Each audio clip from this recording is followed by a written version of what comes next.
और जो छाँव दे उसे माँ कहते हैं। मेरा नाम नैन्सी है और आज की कविता जिसका शीर्षक है पिता। हम सबकी लाइफ में पापा होते हैं और हमारी लाइफ में बिना पापा के कल्पना नहीं की जा सकती। तो ये कविता उन्हीं के लिए है। छोटी सी थी मैं एक दिन खिलौने की खातिर जाके रो पड़ी।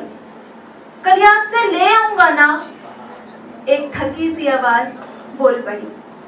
जब नहीं मानी मैंने उसकी बात और जोर से जमीन पर गिड़गिड़ाकर खिलौने के खातिर रो पड़ी। माँ ने कोशिश की डांटने की, पर पापा की गोद में मुझे तसल्ली मिली। छोटी छोटी सीख मुझे अक्सर सिखाया करते थे, हो अगर मेरी गलती तो मुझे तेज आवाज में डांट भी जाया करते थे। समाज से हटकर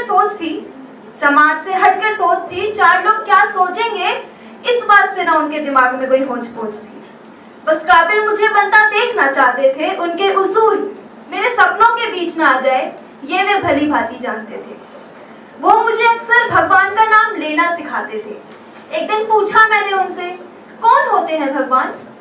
तो जो हमारी सारी जरूरतें पूरी करे वो मुझे ऐसे भगवान बताते थे।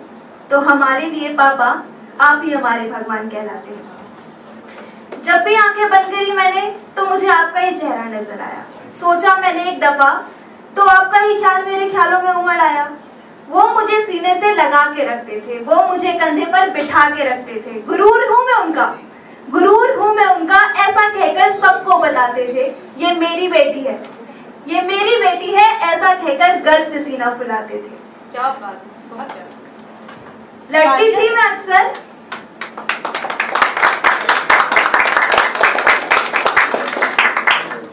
थी मैं अक्सर कि क्यों इतने तनाव में रहते हो गई हूँ बड़ी मैं, क्यों नहीं आकर मुझसे कुछ कहते हो। तो हंसकर उन्होंने सबक पर टाल दिया, वक्त आने पर संभाल लियो ऐसा कहकर उन्होंने उसे नकार दिया। फिर एक दिन खो दिया मैंने उन्हें।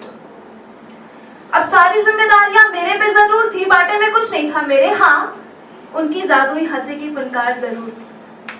बहुत प्यारा। अब छोटा भाई रो पड़ता है तो उसे गले से लगा लेती हूँ। माँ को जरूरत है अगर किसी चीज की तो मैं फट से ला देती हूँ। बस बयान नहीं बात पहुंचाना चाहती हूँ। मैं बेटा नहीं बेटी बनकर रहना चाहती हूँ।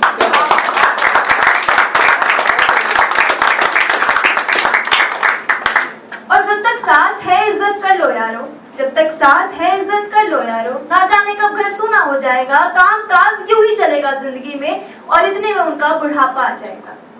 जिस कुर्सी पर वो बैठकर अक्सर अखबार पढ़ा